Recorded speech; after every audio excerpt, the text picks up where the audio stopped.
Pillan a un alto cargo conduciendo a 215 km por hora en su coche oficial. Quienes no le conocemos mucho pensamos, escándalo, dimitirá inmediatamente. Quienes saben quién es, nos cuentan una historia de poder heredado e impunidad familiar. Soy Juan Luis Sánchez. Hoy en Un Tema al Día, la dinastía Baltar. Caciques a 215 km por hora.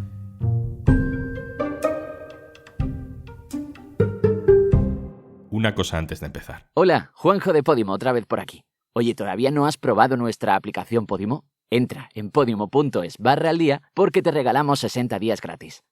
2 meses gratis para escuchar los mejores podcasts y audiolibros. En Podimo. El 23 de abril pasado era domingo y pasada las 6:30 de la tarde, una pareja de guardias civiles que estaba ubicada en la A52 detectó con su radar como un coche, un Volkswagen Passat, pasaba a toda velocidad a 215 km por hora y eso es muy deprisa, tanto como que puede suponer un delito contra la seguridad vial. Así que dieron aviso a otra patrulla que estaba en el mismo sentido de la carretera, un poco más adelante, y esta dio el alto a ese coche. El conductor del vehículo se detuvo, los agentes le comunicaron que había cuando menos infringido o cometido una infracción administrativa, una multa de 600 euros y 6 puntos de carnet que le retirarían. El conductor del vehículo firmó la infracción y continuó su camino.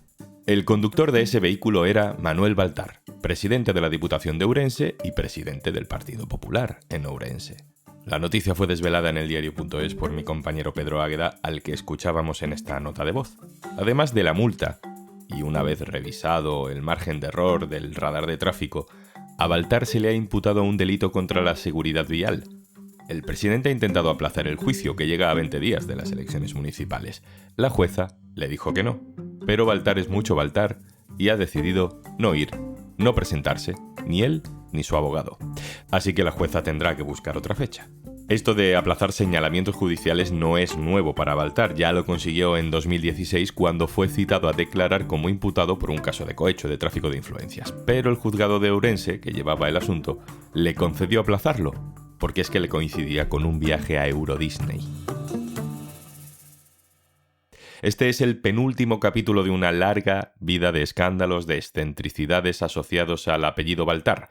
En cualquier otro lugar esos episodios habrían supuesto el final de una carrera política, pero nada es normal con los Baltar. Digo los Baltar porque este Manuel Baltar del que hablamos hoy es hijo de Xosé Luis Baltar. Xosé Luis Baltar fue el presidente del PP de Ourense y fue presidente de la Diputación. Cuando se retiró, su hijo heredó los dos cargos. Este es Baltar padre, con el trombón en la mano cantando una cancioncilla sin ningún complejo, con aire festivo. Si no eres del PP, jódete. Esta historia ha sucedido durante las últimas décadas en una provincia interior de Galicia. Quizá por eso ha pasado más o menos desapercibida para la política nacional. Quizá por eso a los Baltar nunca les pasa nada. José Precedo, hola. ¿Qué tal? José Precedo es director adjunto del diario.es, pero además tiene una larga experiencia como periodista en Galicia, muy cerca de los Baltar. José, ¿cuántos años llevan los Baltar en el mismo cargo? Esto es una dinastía. Sí, porque de momento son dos. El padre estuvo desde principios de los 90 hasta 2010 al frente del partido y desde principios de los 90 hasta 2012 al frente de la Diputación. Y desde entonces, esa última década ya la ha ocupado los dos puestos su hijo, Manuel. Estamos hablando de padre e hijo ocupando el mismo cargo, el mismo puesto, tanto en el PP como en la Diputación de Ourense. Y no un cargo cualquiera, eran presidentes. ¿Esto cómo es posible? ¿Cómo se blinda uno en el poder de esa manera? Bueno, para ello hay que entender lo que es el PP gallego, que es un poco diferente a lo que es el PP en otras partes de España. El PP está absolutamente imbricado en todos los estamentos de la sociedad gallega porque llevan gobernando pues 30 y pico años, ¿no? En las comisiones de fiesta, en las cofradías de pescadores, en los clubes deportivos. Y este PP, desde principios de los 90, siempre se cimentó sobre dos familias. Por un lado estaba el clan de la Boina, del que formaba parte Baltar y otros presidentes de diputaciones, dirigentes con modales populistas, clientelares, que tenían un voto muy cautivo, que controlaban a los alcaldes. y al mismo tiempo hacían gala de un cierto galleguismo. Enfrente estaba la otra gran familia del PP gallego, que es lo que se ha denominado el clan del Birrete, cuyo mayor exponente sería Romay Beccaria, Rajoy, algunos sectores próximos al Opus Dei, y esas dos familias durante los últimos 30 y pico años han convivido con algunos choques estruendosos dentro del PP, y el secreto de quien mandaba en el PP gallego era siempre dejar hacer. Y esa ha sido la convivencia hasta que en 2006, una vez perdida la Xunta de Galicia, se afronta la sucesión de Fraga. Ahí se impone claramente la familia del Birrete, con Mariano Rajoy apoyando desde fuera a Alberto Núñez Feijóo, y gana el Birrete, pero sabiendo que tienen que seguir dejando hacer al clan de la Boina, de la que Baltar ya era el único exponente. Entonces, ¿cómo se explica la dinastía? Pues porque tienen controlado un territorio y ese territorio es muy válido para el Partido Popular. Hay gente que puede pensar, bueno, estamos hablando de cargos electos, más allá de los chanchullos dentro del partido, pues al final estos se presentan a unas elecciones y las ganan. Pero es que estamos hablando de presidentes de diputaciones, y los presidentes de diputaciones no se eligen por elecciones. Los eligen los alcaldes, o sea, en realidad sí que hay una especie de cierto vasallaje en este tipo de instituciones que a lo mejor favorece la endogamia. Bueno, es una cadena. Parafraseando a Rajoy, es el vecino el que elija al alcalde y luego son los diputados provinciales los que eligen al presidente de la Diputación. Es muy curioso porque ni Baltar hijo ni Baltar padre se presentaban como cabezas de cartel a ninguna elecciones. Salían de una segunda elección que eran los diputados provinciales, les elegían a ellos. ¿Qué pasó con Baltar hijo? Bueno, pues que cuando Baltar padre dimite en 2012 no se abren unas elecciones nuevas a la Diputación, simplemente se convoca un pleno y los diputados provinciales que debían obediencia a Baltar padre de repente pasaron a votar a Baltar hijo. Y así se produjo la sucesión en la institución. Y aquí ya empezamos a conocer algunas de las cosas que, más allá del acaparamiento de poder, tiene esta dinastía. Por ejemplo, que Baltar padre fue condenado a 9 años de inhabilitación por prevaricación. Cuéntanos eso, José. Sí, y es una condena que prácticamente resume su vida política. La condena le llegó cuando estaba fuera de cargos en el partido y en la Diputación. Nadie respondió políticamente por ella. Su hijo Manuel hizo ver que era una cosa de su antecesor en el cargo con el que nada tenía que ver, y la dirección del PP miró hacia otro lado. En realidad, como digo, la condena tiene que ver con una forma de hacer política, que era colocar a gente en instituciones a cambio de garantizarse sus apoyos políticos. En este caso fueron 104 personas, muchas de ellas familiares, de quienes tenían que votar en el Congreso del PP para que resultase elegido el hijo, y los tribunales concluyeron que no se habían respetado los procedimientos de transparencia para optar al empleo público y para adjudicar esos trabajos de funcionarios, pero como la condena llegó cuando ya estaba jubilado y con la tranquilidad de tener a su hijo ya colocado en el partido y en la Diputación, pues digamos que consecuencias políticas no tuvo ninguna. Este congreso es importante porque fue la única vez en la que Feijóo, en 2010, con la ayuda también de Mariano Rajoy, que no era presidente del gobierno, pero sí del partido, quisieron plantar cara a los Baltar. Le intentaron convencer al padre de que no hiciese una sucesión dinástica en favor de su hijo. El padre dijo que no quería nada que ver. Feijóo llegó a plantear una candidatura alternativa para disputar la presidencia del PP de Ourense, y esta es la mayor humillación política que ha sufrido el líder actual del PP.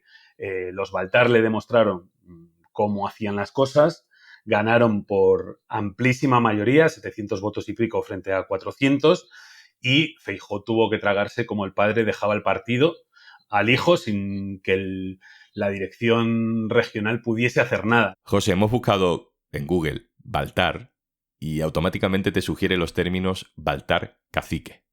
A Baltar padre le llamaron muchas veces cacique y él respondía que era un cacique bueno. Sí, porque él tiene la sensación, o tenía la sensación, de ser una persona que solucionaba problemas. De esta manera clientelar, a veces, si me apuras, muy discutible. En los mítines era habitual ver a Baltar, aparte de tocando el trombón, como hemos escuchado, pues verle con fajos de billetes para entregar a asociaciones culturales, a bandas de música, a clubes deportivos.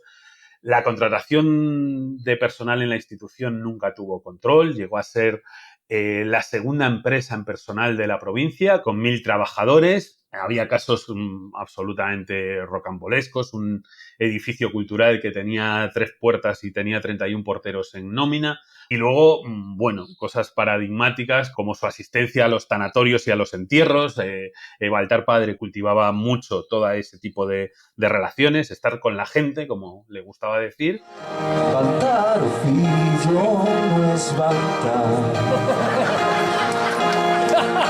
É parecido, mais non é. Estamos escuchando una versión de una canción que dice Baltar o fillo no es Baltar. Baltar hijo no es Baltar. ¿Qué significa eso, José? Bueno, hay un dicho entre los alcaldes y los concejales y la gente que ha apoyado al PP en la provincia durante los últimos 30 años que llegan a la conclusión de que Baltar el hijo no es como el padre. Está más formado, ha estudiado, pero no tiene ese olfato político y sobre todo ese don de gentes que tenía el padre para ganarse a los vecinos. Yo creo que el hijo heredó el partido y la diputación, pero no heredó algunas de las cualidades personales y políticas que tiene el padre, aparte de que estamos obviamente en otro tiempo. 2023 no es 1990. No es 1990, pero a Baltar hijo le han cazado a 215 km por hora conduciendo su coche oficial. Bueno, yo diría que es un síntoma. O sea, en realidad, si repasas lo que ha sido el mandato de los Baltar, pues hombre, que cojan un coche oficial para hacer un viaje en domingo que parece que no tiene mucho que ver con el puesto, es casi anecdótico al lado del uso que hicieron de las instituciones, pero implica la concepción que tienen del poder. Era muy difícil distinguir la diputación del partido. Y si me apuras, la provincia del partido. Y luego, pues si se permite la metáfora, pues, la velocidad también ha sido una constante en la carrera política de Baltar hijo. Con 25 años estaba ya con sueldo público, tuvo prisa hasta el punto de forzar a su padre la sucesión y que su padre antepusiese dejar el poder al hijo por encima de cualquier otra cosa, incluida la lealtad al partido, etc., etc. Digamos que el uso de la institución y la velocidad son dos elementos que pueden servir para resumir bien la carrera de Baltar hijo. Si se confirman los peores escenarios judiciales en el caso de este exceso de velocidad en el coche, ¿crees que puede ser el final de la dinastía Baltar? En cualquier otro escenario, un político que circula en su coche oficial conduciendo él a 215 km por hora tendría que dimitir, por muchas razones. La primera, la ejemplaridad que se requiere a los cargos públicos. Pero en el caso de Baltar es difícil que eso suceda porque dejar hacer a los Baltar es la piedra que sostiene al PP gallego y la unidad del PP gallego. Desde luego no ha habido ninguna desautorización por parte de Feijóo o de Rueda, que nadie la espere, no solo por este episodio, sino incluso por la condena al padre. Baltar es clave para que Alfonso Rueda siga en la presidencia de la Xunta, pero como lo fue para que Feijóo fuese presidente entre 2009 y 2022 y para que Fraga fuese presidente entre 1989 y 2005. Ni siquiera porque Feijóo pueda sacrificarlo para limpiar su imagen. Es que sacrificar a Baltar implica sacrificar a Alfonso Rueda y perder el poder en Galicia. Y insisto, no hablamos de teorías, esto ya sucedió. 5 diputados del PP de Baltar se encerraron en un piso y le dijeron a Fraga: o resuelve los problemas del partido o te quedas sin mayoría en el Parlamento gallego.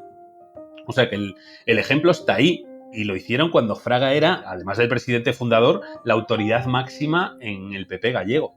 Si esto lo hicieron con Fraga en el año 2004, no imaginemos lo que pueden hacer con Alfonso Rueda, que es un presidente que acaba de llegar, que no se presentó a las elecciones, que acaba de recibir el poder de Alberto Núñez Feijóo y que todavía tiene muchísimo trabajo por delante para consolidarse. Ergo, ¿quién puede cargarse a Baltar? Pues yo creo que nadie, porque Baltar no tiene jefes ni en la Diputación ni en el partido. O sí, mejor dicho, puede hacerlo los ciudadanos en las urnas si vuelve a perder la mayoría absoluta y no encuentra ningún sostén que lo mantenga. Pero que un cargo del PP vaya a hacer dimitir a Baltar no ha pasado desde 1989 y tengo serias dudas de que pueda pasar ahora. José Precedo, director adjunto del diario.es. Gracias. Gracias a vosotros. Y antes de marcharnos... Está bien llevar el contenido a todas partes, pero eso de poner cara de estar trabajando mientras aguantas la risa escuchando en tu ordenador tu podcast favorito, pues no nos vamos a engañar. Alegra un poquito la jornada. Accede a tu cuenta en podimo.com. Tienes 60 días gratis en podimo.es/aldía. Esto es Un Tema al Día, el podcast del diario.es. Si te gusta lo que hacemos, necesitamos tu apoyo. Hazte socio, hazte socia en eldiario.es/socio. Este podcast lo producen Carmen Ibáñez, Marcos García Santonja e Izaskun Pérez. El montaje es de Pedro Nogales. Yo soy Juan Luis Sánchez. Mañana, otro tema.